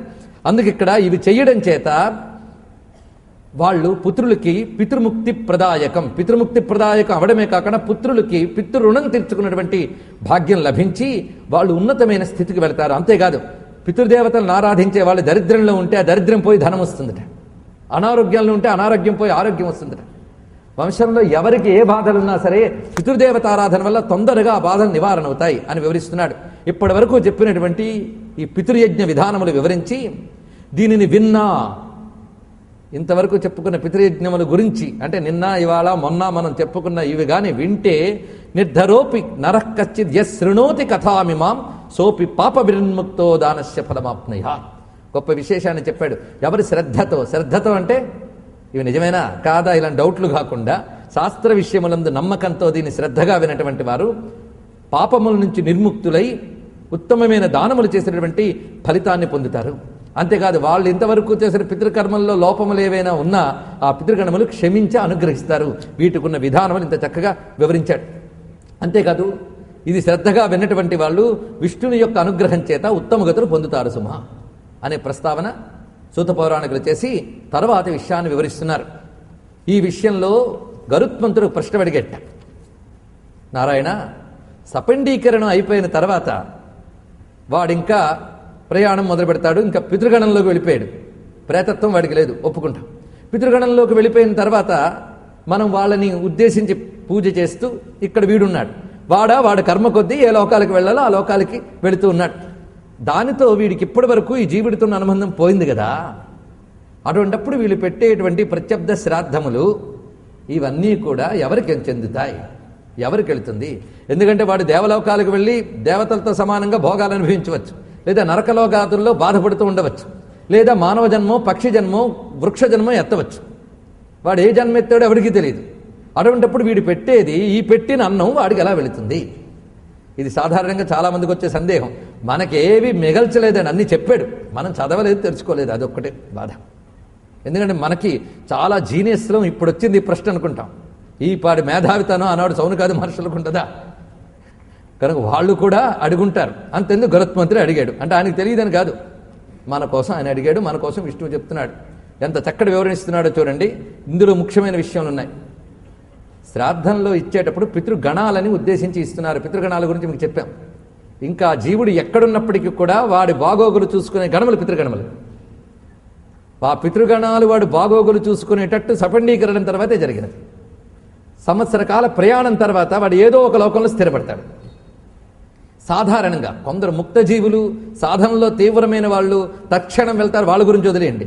ఎందుకంటే అలాంటి వాళ్ళు ఎప్పుడు వేళ్ల మీద లెక్క పెట్టేటంత కూడా ఉండరు. సృష్టిలో ముక్త జీవులైన వాళ్ళు అత్యంత అరుదు. గుర్తుపెట్టుకోండి ఈ మాట, నేనలే, కృష్ణ పరమాత్మ చెప్పాడు. మనుష్యాణం సహస్రేషు కశ్చిత్ యతతి సిద్ధయే యతతామపి సిద్ధానాం కశ్చిన్ మాం వేత్తి తత్వతః బహూనాం జన్మనామంతే జ్ఞానవాన్ మాం ప్రపద్యతే వాసుదేవ సర్వమితి సమహాత్మ సుదుర్లభ చెప్పాడు కదా. వాడు దొరకడమే మహా కష్టం. కనుక ప్రతి వాళ్ళు మోక్షం పొందే పేరు అనుకోవడానికి లేదు, అది అరుదే ఎప్పుడైనా. అయితే పుణ్యగతులు పొందేవాళ్ళు పాపగతులు పొందేవాళ్ళు ఉంటారు. ఒక్కొక్కప్పుడు పాపగతుల ఫలంగా నరకాదులు అనుభవిస్తూ మళ్ళీ పుణ్య కర్మల ఫలంగా ఊర్ధ్వలోకాల్లో సుఖాలు అనుభవించడం రెండూ ఉంటాయి. ఈ రెండు ఏ గతులు ఉన్నప్పటికీ కూడా వాడు ఎక్కడో ఒక దగ్గర ఉంటాడు, ఎక్కడో ఒక దగ్గర. లేదా జన్మ పొందాడు. దీనికి మరొక విశేషం మరొక శాస్త్రంలో చెప్పారు. సాధారణంగా ఒక జీవి ఒక శరీరం విడిచిపెట్టిన తర్వాత మరొక ఉపాధిలోకి వెళ్ళడానికి కనీసం 300 సంవత్సరాలైనా పడుతుంది అని ఒక లెక్క. ఇది జనరల్, అంతేగాని దీనిలో ఎక్సెప్షన్స్ మళ్ళీ ఉండొచ్చు. ఇక్కడ ఇలా పుట్టి అక్కడ అలాగా ఇలా పోయి అలా పుట్టేవాళ్ళు కూడా ఉండవచ్చు, అది వేరే విషయం. సాధారణంగా చెప్తున్నారు. ఎందుకంటే దీని గురించి చెప్తాడు. ఒక వాయువు కదిలినట్టుగా జీవుడు ఈ శరీరం వదిలేసిన తర్వాత ఇందులోంచి మళ్ళీ ఇంకో దానికి వెళ్తాట. పువ్వు నుంచి పువ్వుకి వెళ్ళినట్టుగా వాయువు ఈ జీవుడు కూడా ఒక శరీరం వదిలిన తర్వాత మరో శరీరంలోకి వెళ్ళడానికి కొంత టైం పడుతుంది. ఆ టైము సాధారణంగా 3 తరాల వరకు పెట్టుకున్న లెక్కలో సరిపోతుంది. అందుకే మనం పితామహ ప్రపితామహ 3 తరాలు పెట్టుకోవడంలో ఉన్నటువంటి అంతరార్థం కూడా ఇది చూపిస్తున్నాడు. కనుక వాళ్ళు ఏ గతుల్లో ఉన్నప్పటికీ కూడా వాళ్ళు ఇంకా వాళ్ళకి ఇది రక్షణ. ఒకవేళ పుట్టేసినా సరే వాళ్ళు ఎక్కడ పుట్టారో కనుక్కుని ఇచ్చే ఒక సెక్షన్ ఉందట. వాళ్ళు పితృగణాలు. వీడు ఏ పితరులు బాగుండాలి అని ఉద్దేశించి ఇస్తున్నాడో ఆ జీవులు ఎక్కడ పుట్టినప్పటికీ కూడా వీళ్ళు తీసుకెళ్ళి అందిస్తారట. అంత గొప్ప డిపార్ట్మెంట్ ఉంది పితృగణం అంటే, పితృదేవత వ్యవస్థ డిపార్ట్మెంట్ అది. వాళ్ళు ప్రధానంగా వసురుద్రాదిత్యములైనటువంటి గణములతో కూడుకుని ప్రధానంగా 3, ఇంకా వాటిలో మనం విభజనలు చేస్తున్న 31 తేలే వసురుద్ర ఆదిత్య గణాత్మకమైన. అయితే ఈ పితృదేవతలకు ఎప్పుడూ కూడా తోడుగా ఉండేటువంటి మరో గణం ఉంది, వాళ్ళని విశ్వేదేవులు అని అన్నారు. వాళ్లతో సహా పితృదేవతలు తృప్తి చెందుతూ ఉంటారట. అందుకే మనం పైతృకాది కర్మలు చేసేటప్పుడు ఉభయుల్ని ఒకటి విశ్వేదేవ స్థానంలో ఒకటి పితృదేవ స్థానంలో పెట్టడం కూడా కనబడుతూ ఉంటుంది. ఈ విషయాన్ని గరుత్మంతుడు ప్రశ్నించిన తర్వాత దానికి సమాధానం చెప్తున్నాడు నారాయణుడు. దేవో యదపి జాతోయం మనుష్య కర్మణోగతి తస్యాన్నమృతం భూత్వా దేవత్వేప్యనుయాతి చ. ఇది చెప్తున్నాడు. ఒకవేళ పోయినవాడు కానీ దేవగణంలో చేరిపోతే, అంటే దేవలోకాల్లోకి వెళ్ళిపోయాడు అనుకోండి పుణ్యవశాత్తు చేత, ఇక్కడ వీళ్ళు ఉద్దేశించి పెట్టిన అన్నము అమృతంగా మారి వాళ్ళకి వెళ్తుందిట. ఎందుకంటే అందరి జీవులకు ఒకటే ఆహారం కాదు. పశువులు గడ్డి తింటాయని మన కంచంలో అది వడ్డించుకోలేం కదా, వాటి ఆహారం అది, మన ఆహారం వేరు. కనుక ఏ జీవికి నిర్దిష్టమైన కొన్ని ఆహారములు ఉన్నాయి. కానీ దేవతల ఆహారం ఏంటి చెప్పచ్చు, మీకు తెలుసు. దేవతల ఆహారం ఏంటి? అమృతం. నువ్విక్కడ వాళ్ళని ఉద్దేశించి నీ అన్నం పెడితే, నువ్వేం తింటావు ఆ అన్నం, ఈ అన్నం పెడితే అది గ్రహించి దానిని శక్తిగా మార్చి అమృతంగా ఇస్తారట. ఇది ఎలా అవుతుందండి అని మీరు అడగచ్చు. అమెరికా వాడు మీకు కొన్ని లక్షలు పంపాలనుకున్నాడు. ఇక్కడ లక్షల రూపాయల కరెన్సీ వాడి దగ్గర లేదు. వాడు ఏం చేస్తాడు, వాడి దగ్గర డాలర్స్ని వాడు బ్యాంకులో వేసి ఇండియాలో ఫలానా మా నాన్నగారి బ్యాంక్ అకౌంట్ ట్రాన్స్ఫర్ చేయండి అని ఎక్కడ పెట్టాడు? మనకు కొన్ని వేల యోజనాల దూరంలో ఉన్న అక్కడ అమెరికాలో ఒక చోట బ్యాంకులో వాడు డాలర్స్ ఇచ్చాడు. వాడక్కడ ఒక్క కంప్యూటర్ మీద కొట్టిన బటన్ మీద స్విచ్కి ఇక్కడ రూపీస్లో కన్వర్ట్ అయ్యి వచ్చేస్తుంది. అవునా లేదా? డాలర్స్ రావట్లేదు. డాలర్స్ పట్టుకుని మీరు ఏ షాప్కి వెళ్ళినా ఇక్కడ ఏమీ చేయలేరు. ఈ రూపాయి పట్టుకుని అక్కడికి వెళ్ళినా ఏమీ చేయలేరు. ఏ లోకంలో ఆ లోకానికే. ఇక్కడే ఒక దేశం ఇంకో దేశంలో చెల్లనప్పుడు ఇక్కడ ఈ లోకంలో ఆ లోకంలో చెల్లుతుందా? మరి చెల్లదని మనకు ట్రాన్సాక్షన్ సాగిపోతాయా? లేదు. ఇక్కడ నువ్వు పెట్టిన అన్నం యొక్క భావాన్ని తీసుకుని వీడి శ్రద్ధని గమనించి దీనిని అక్కడ అమృతంగా మారుస్తారు పితృగణం. వాళ్ళ ఫైనాన్స్ డిపార్ట్మెంట్లో వాడు దాన్ని మార్చిస్తారు. అలాగే ఏ దేశంలో ఉంటే ఆ కరెన్సీలోకి నువ్వు ఇచ్చిన కరెన్సీని బ్యాంక్ అకౌంట్లో మారుస్తారు. ఇక్కడిస్తే అక్కడికి ఎలా వెళ్తుంది అంటే, అక్కడ బ్యాంకులో కడితే ఇక్కడికి ఎలా వచ్చిందో ఆలోచించండి. అక్కడ బ్యాంకులో కడితే ఇక్కడికి ఎలా వచ్చిందో, ఇక్కడ ఇచ్చింది ఆయా లోకాల్లో ఏ జీవుడు ఉన్నాడో కనుక్కొని, అంటే మనకైతే పరీక్ష బ్యాంకు కోడ్ నెంబర్ ఇవ్వాలి, అకౌంట్ నెంబర్ ఇవ్వాలి, వాడి పేరు అన్ని జాగ్రత్తగా ఇవ్వాలి. అలాగే ఆ అకౌంట్ నెంబర్ ఎలాగిస్తారో ఇక్కడ వసు, రుద్ర, ఆదిత్య ఇవి కోడ్స్, అవి వాడి పేర్లు దానికి పెట్టాలి. ఇంత చేసి వాడి అకౌంట్లోకి వాడికి పాసాన్ అయిపోతుంది. అది ఎక్కడున్నా పాసాన్ అయిపోతుంది. గుర్తుపెట్టుకోండి. అంతేకాదు ఇప్పుడు మనం ఇక్కడ తిరుగుతూ ఉన్నా మీరు ఏ జన్మలోనో ఎవడినో కని ఉంటే వాళ్ళు పెట్టిన తద్దినపు తిండి కూడా ఇప్పుడు ఇక్కడ అందుతుంది. గుర్తుపెట్టుకోండి, మీకు తెలియకుండా. కనుక ఆ రోజు నేను భోజనం చేయకపోయినా పర్వాలేదు అనద్దు, అది అందే విధానం వేరు. కనుక ఎక్కడున్నా కూడా దాని ఆహార పదార్థంగా మలచగలుగుతారు వాళ్ళు. కనుక వాడు ఎక్కడుంటే దేవలోకంలో ఉంటే ఎలా ఇస్తున్నారు? అమృతంగా ఇస్తున్నారు. కనుక ఒక్కొక్క దానికి ఒక్కొక్క రకంగా ఇస్తున్నారు. సుమా గంధర్వే భోగ రూపేణ. గంధర్వులకి భోగమట, అంటే వాళ్ళకి చుట్టూ లగ్జరియస్గా ఉంటే వాళ్ళకి తృప్తి.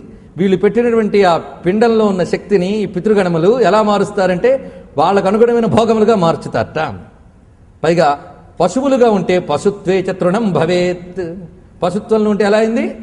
గడ్డిగా మారింది, తృణంగా మార్చారట. అలాగే శ్రాద్ధం హి వాయు రూపేణ నాగత్వేప్యనుగచ్చతి. ఈ జీవుడు నాగజాతిలోకి వెళ్ళిపోతే వాడికి వాయు రూపంలో అందిస్తారట. నాగులకి వాయువు ప్రధానం గనక. ఫలం భవతి పక్షిత్వే రాక్షసేషు తథా అమిషం. ఆమిషం రాక్షసులకి మాంస రూపంలో ఇస్తారట. దానవత్వే తథా మాంసం ప్రేతత్వే రుధిరం తథా. వాడు పిశాచ దశలో ఉంటే రక్తంగా మార్చిస్తారట. వాళ్ళ ఆహారం అది, పిశాచాల ఆహారం. ఇలాగా మనుష్యత్వే అన్నపానాది. ఆ జీవుడు మనుష్యత్వంలో ఉంటే అన్నపాన రూపంలో ఇస్తాడు. ఈ విధంగా దాన్ని ఆయా రసములుగా మారుస్తారు. సుమా యదాహారా భవంచేతే పితరో యత్ర యోనిషు. వాళ్ళు ఏ జన్మ ఎత్తినప్పుడు వాళ్ళకి ఏ ఆహారం ఉపాధులు అవసరమో ఆ ఆహారంగా మార్చుతారు. సుమా తాసు తాసు తదారహ శ్రాద్ధాన్నేనోపతిష్టతి. అది ఆయా ఆహారములుగా మారుతుంది. సుమా అంటే నువ్విక్కడ పెడితే అక్కడికి ఎలా వెళ్ళిపోతుంది? దీనికి మంచి ఉపమానం వాడు చెప్తున్నాడు చూడండి. వాడిని ఉద్దేశించి పెట్టింది వాడికే వెళుతుంది, ఇందులో సందేహం లేదు. ఎలాగో అంటే ఇప్పుడు నేను చెప్పిన ఉపమానం వేరే సందర్భంలో ఇదివరకు విష్ణువు చెప్పాడు, కానీ ఇక్కడికి కూడా అది చక్కగా సూట్ అవుతుంది అని ఇక్కడ చెప్తున్నాడు. యథా గోషు ప్రణష్టాసు వత్సో విందతి మాతరం తథాన్నం నయతే విప్రో జంతుర్యత్రావతిష్టతే. ఒక దూడ ఒక ఆవు నుంచి తప్పిపోతే తన తల్లి ఆవును చూడడానికి వెళ్ళినప్పుడు ఒక పెద్ద మందలో తన తల్లి ఆవు ఉన్నా ఇన్ని వందల మంది గోవుల్లో కూడా తన తల్లి ఆవును పోల్చుకుని తన తల్లి దగ్గరికి ఎలాగ వెళ్ళగలదో ఇక్కడ పెట్టిన ఈ పిండం యొక్క శక్తి ఏ జీవుణ్ణి ఉద్దేశించి పెట్టావో అక్కడికే తిరిగి వెళుతుంది సుమా. అది విజ్ఞానం. ఇక్కడ అంత చక్కటి ఉపదేశం చెప్పాడు చూడండి. దీనిని సమంత్రాకంగా చక్కగా శ్రద్ధగా చేయాలి. ఎక్కడ లోపం వచ్చినా ప్రమాదమే. మంత్రలోపం రానియకుండా చూడాలి. ఏమిటంటే మంత్రానికి అంత శక్తి ఉందా అంటూ ఉంది. అక్షరానికి స్వరానికి కూడా శక్తి ఉంది. మంత్రం చక్కగా మన యొక్క విషయాన్ని మంత్రం దేవతాత్మకం, దేవత మంత్రాత్మకం. అందుకే మంత్రవాచ్యార్థ దేవతాహ అని శాస్త్రం మనకి చెప్తున్నది. కనుక మంత్రము ద్వారా మనం పలికే శబ్దము ద్వారా, వైదిక శబ్దము ద్వారా, కొందరు అంటూ ఉంటారు మంత్రాన్ని ట్రాన్స్లేట్ చేసి చెప్పచ్చు కదండి, అర్థం కాని మంత్రాలు ఎందుకు? నీకు అర్థం కానక్కర్లేదు. అది ఎవరికి చేరాలో ఆ దేవతలకు అర్థం అవ్వాలి. దేవతలకు అర్థం అవ్వాలి కానీ నువ్వు తెలుగులో అనువదించి మంత్రములు చదువుతుంటే చాలా కష్టం. ఇది గుర్తుపెట్టుకోండి. ఒక జరిగిన సంఘటన ఒక తల్లి నా దగ్గర చెప్పింది. నేను రోజు ఆటో ఎక్కి వెళుతూ ఉంటే ఆ ఆటోలో అన్నాను లలితా శాస్త్రంకి చదవడానికి వెళ్ళాలి, తొందరగా తీసుకెళ్ళన్నాను. దిగబోతూ ఉంటే వాడోడు అన్నాడు, మీరు ఈ అర్థం కాని లలితా శాస్త్రాలు విష్ణు శాస్త్రాలు చదువుతారు, నేను మతం మారిపోయాను, మాకు అర్థం కాని చదవం, అర్థమైనవే చదువుతాం అనగానే ఈమెకి ఆ మాట అర్థం కాక నిజమే కదా మనం అర్థం కాని స్తోత్రాలు చదువుతాం కదా అనుకుంది ఆవిడ. అప్పుడు ఒక మాట చెప్పాం, ప్రార్థన మనకు అర్థం కావాల్సిన సబ్జెక్ట్ కాదు, భగవంతుడికి అర్థం కావాల్సిన సబ్జెక్ట్ అది. శబ్దంలో నీకు తెలిసి అర్థం ఉంది అనుకుంటున్నావు కానీ శబ్దంలో శక్తి ఉంది.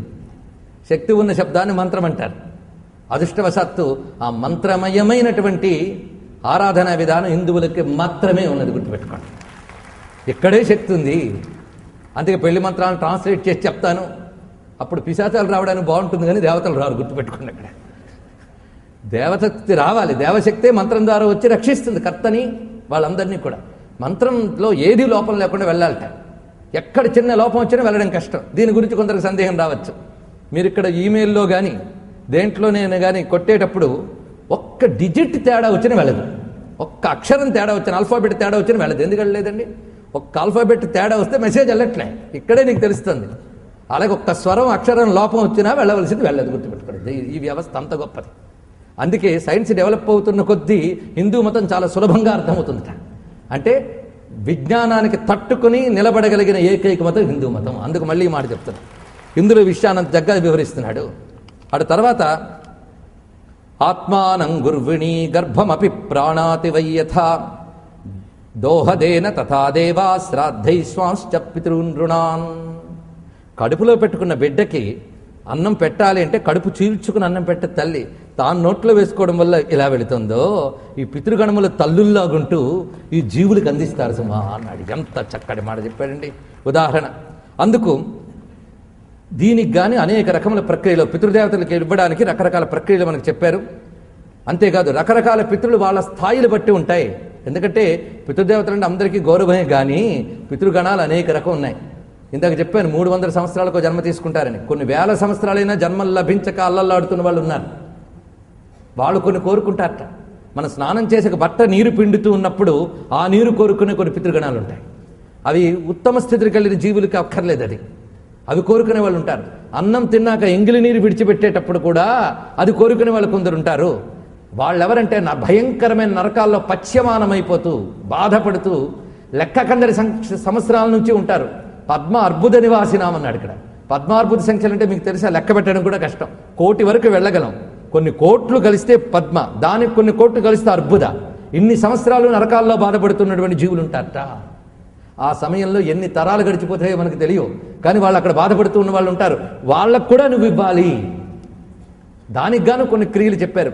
అందులో ప్రతిరోజు మన అన్నం తిన్న తర్వాత నీరు ఇంగిల్ నీరు విడిచిపెడితే అది వాళ్ళకి వెళుతుంది. రౌరవే అపుణ్య నిలయే పద్మార్బుద నివాసినాం అర్థినాముదగం దత్తం అక్షయముపతిష్టతి అనాలి. ఇప్పుడు పరిశేచన ఏమిటో తినడం ఏమిటో తిప్పుకోవడం ఏమిటో ఆవిడికి తెలియదు, బాధ లేదు. ఏం చేస్తాం అంటే ఎంతగా మనం చేయవలసిన ధర్మాల నుంచి భ్రష్టులమైపోయామో తెలుస్తున్న కొద్దీ తెలుస్తుంది. ఈ విధంగా అవి అందుకునే వాళ్ళు ఉంటారట. దీని వెనకాల మీరు గమనించవలసింది ఏమిటి అంటే భారతీయుల యొక్క అద్భుతమైన సున్నితమైన ప్రేమ రూప సంస్కారాన్ని గమనించండి. ఇక్కడ ఇంతవరకు దీన్ని మీరు ఇంకో కోణంలో చూసారు, ఈ కోణంలో చూడండి. ప్రేమ గురించి. ప్రేమ ఈ దేహం రావడానికి కారణం ఏమిటి? వంశాభివృద్ధికి కారణం ఏమిటి? అనేక తరాల నుంచి నీలో ప్రవహిస్తున్నటువంటి జన్యువులు అంటే తెలుసు కదా, జెనెటిక్స్ పరంగా మనం చెప్పే పరిభాష. అదేవిధంగా నీలో ప్రవహిస్తున్న శరీర లక్షణములు ఎందరి నుంచి నీకు ఇవ్వబడ్డాయి, వీరందరికీ రుణపడి ఉన్నావు. కనుకనే వారందరి పట్ల సృష్టిలో ₹1 ఇచ్చిన వాడి పట్ల కూడా రుణం చూపించాలని చెప్పినప్పుడు ఈ దేహ నిర్మాణానికి అవసరమైనటువంటి పితరుల గురించి ఎంత రుణం తీర్చుకోవాలో ఆలోచించుకోండి. ఒక్క సున్నితమైన ఒక్క భావాన్ని ఆలోచిస్తే ఇక్కడికి మతం కనబడదు. అసలు మతం అంటే ఏమిటండి? అసలు మానవత్వం పండిపోతే మతం, మతం పండిపోతే తత్వం. గుర్తుపెట్టుకోండి. మరి ఏంటో కొంతమంది రిలీజియస్గా ఆలోచించమండి, మానవతా దృష్టి. మానవతా దృష్టిట ఇక్కడ లేదా? మానవతా దృష్టి ఇంతకంటే మానవతా దృష్టి ఎవరు చెప్పాలో చెప్పండి. అంతేగా నా తండ్రికి తాతకి తద్దినం పెట్టానండి అంటే వాడి ఇంకేం మానవుడు, వాడికేం మానవతా దృష్టి అండి. ఇక్కడ గుర్తుపెట్టుకో. మానవతా దృష్టి ఎంతవరకు ప్రసరించావు నువ్వు? మానవత్వాన్ని వాటిని జీవుడికి సంబంధించిన విషయం ఇవన్నీ ఎంత లోతుగా ఆలోచించింది హిందూ ధర్మం, ఎంత విస్తారమైన విజ్ఞానాన్ని ఇచ్చింది హిందూ ధర్మం. అంతేకాదు పెట్టే తీరుల్లో ఇలా కొందరు పొందుతారు. అంతేకాదు భూమి యందు జల్లితే కొందరు వచ్చి తీసుకోగలట. వాళ్ళకి మీరు అగ్నిహోత్రంలో వేసింది అందదు, భోక్తలకు పెట్టింది అందదు, పిండితే అందేది కూడా అందదు. కొందరు విసిరితే అందుతాయట. ఒక్కొక్కరు ఒక్కొక్క లెవెల్లో ఇవ్వాలండి. అలాంటి పితృగణాలు కొన్ని ఉంటాయట. చూడండి ఏమి చెప్తున్నా, జీవుడు గతులు ఎన్నెన్ని అలా వాళ్ళకి అందుతాయట. ఇలా రకరకాలుగా అందించడం కనబడుతుంది. అందుకే నేలపై పెట్టి దర్భలు దాని మీద పిండం పెట్టాలి. అందుకని గోల్డ్ ప్లేట్ ఉందండి దానిలో పెడతానంటే కుదరదు. అది మనకి చక్కటి కథ చెప్తారు. భీష్ములు వారు శంతన చక్రవర్తికి పిండం పెడుతూ ఉంటారు. గంగా తీరంలో పెడుతూ ఉంటే శంతన చక్రవర్తి చెయ్యి వస్తుందిట. ఎందుకంటే పితృగణాలు ఆ సమయంలో వీడు ఏ రూపంలో వాళ్ళని అంటే బ్రతికుండగా చూసిన రూపాన్ని భావిస్తాడు కనుక ఆ రూపంలోనే కనిపిస్తారు కనబడదలుచుకుంటే. ఇది ఒక పెద్ద రహస్యం.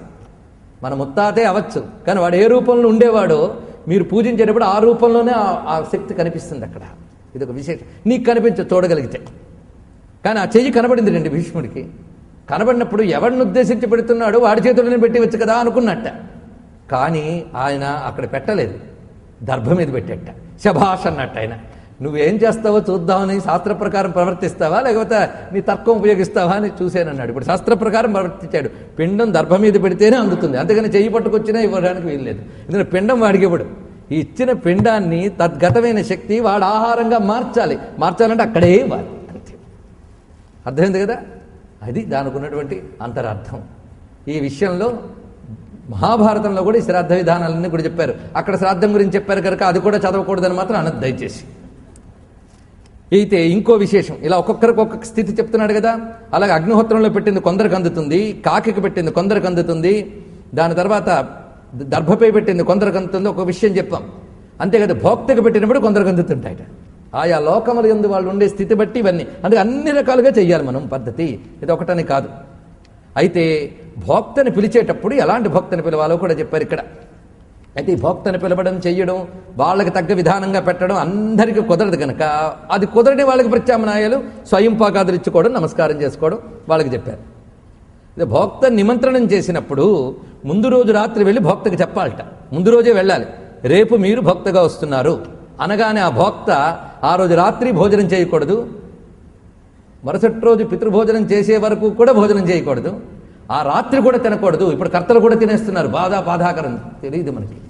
ఎందుకంటే నిమంత్రణ చేసిన తర్వాత ఏమవుతుందో చెప్తున్నాడు ఇక్కడ చూడండి. నిమంత్రితాస్తు ఏ విప్రాహ శ్రాద్ధ పూర్వదినేఖగా ప్రవిశ్య పితరస్తేషు భుక్త్వా యాంతి స్వమాలయం. చాలా ముఖ్యమైన అంశం చెప్తున్నాడు ఇక్కడ. వాళ్ళు వీడిని భోక్తగాను పిలవగానే ఆ పితరులు వచ్చి కూర్చుంటారు. వాళ్ళు చూడండి, ముగ్గురు వచ్చి కూర్చుంటారు. అప్పటి నుంచి రెడీగా వాళ్ళు మరుసటి రోజు భోక్తత్వానికి రెడీ అయిపోతారట. వాడిని ఆ భావన మాత్రం చేత దానికి సంబంధించిన జీవశక్తిని కనెక్ట్ చేసి పెట్టేస్తారు దీనికి. ఇక్కడ ఎవరు? పితృగణాలు. వాళ్ళు చూసుకుంటారు ఆ వ్యవస్థ. లింక్ ఇచ్చేయడం. లింక్ ఇచ్చేసారు. ఎప్పుడు వీళ్ళలో వాళ్ళు కూర్చుంటారట.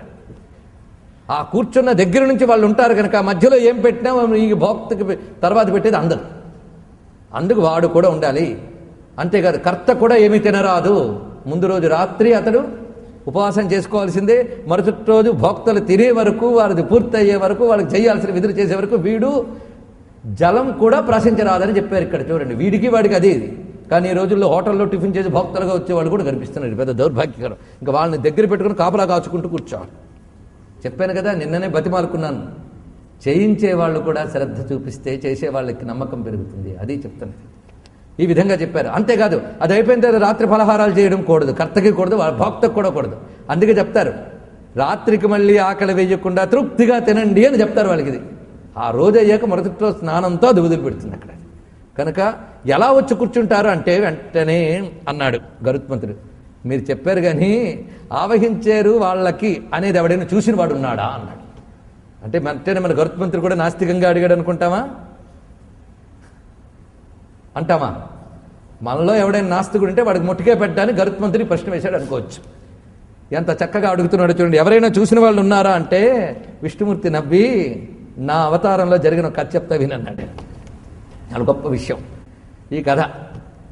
దశరథ మహారాజు మరణం తెలిసిన తర్వాత రామచంద్రమూర్తి అరణ్యంలో కూడా ఆబ్దోదయ క్రియలు తాను చేయవలసినది చేసి ఆడ తర్వాత ఆబ్దికం చేసేవట. అలాగే పుష్కర క్షేత్ర సమీపంలో ఆబ్దికం చేస్తున్నాడు. ఆబ్దికం చేస్తూ ఉన్నప్పుడు దానికి తగ్గ విధుల్లో వీళ్ళందరూ ఉన్నారు. ఆ రోజున ముందు రోజు కొందరు మహర్షులు, ఆయనకేం కొదవండి భక్తులకి, అరణ్యం నిండా మహర్షులే, రాముడు పిలిస్తే ఎవడు రాడు, హాయిగా వస్తాడు. ఆ రామచంద్రమూర్తి వెళ్ళి పిలిచేట భక్తులుగా. దాని ప్రకారంగా తిదికి వచ్చి కూర్చున్నారు. ముగ్గురిని పిలిచేట, ముగ్గురు వచ్చి కూర్చున్నారు. అప్పుడు ఈ మహానుభావుడు శ్రాద్ధం చేయబోతే సీతమ్మ వండిందిట. చూడండి, రోజులు అదుకు దౌర్భాగ్యం. అత్తమావగారి శ్రాద్ధం అయితే నేను ఎందుకు వండాలంటుంది. నీ పిల్లలకి నీ మనవల మీద కూడా అది ప్రభావం చూపుతుంది, గుర్తుపెట్టుకోమ్మా. మొన్న ఒక ఆయన ఎంత వాపోతో చెప్పాడంటే, మా ఆవిడ సహకరించట్లేదు కనుక శ్రాద్ధకర్మ చేయలేకపోతున్నాను, నేను చేయాలన్నాడు. ఆమెతో సహా ఆమె సంతానం కూడా నరకాలకు పోతుంది, గుర్తుపెట్టుకోండి. సర్వం శ్రీకృష్ణ చరణారవిందార్పణమస్తు. స్వశ్రీమద్రమారమణ గోవిందో హరి గోవింద. నమః పార్వతీపతయే హర హర మహాదేవ.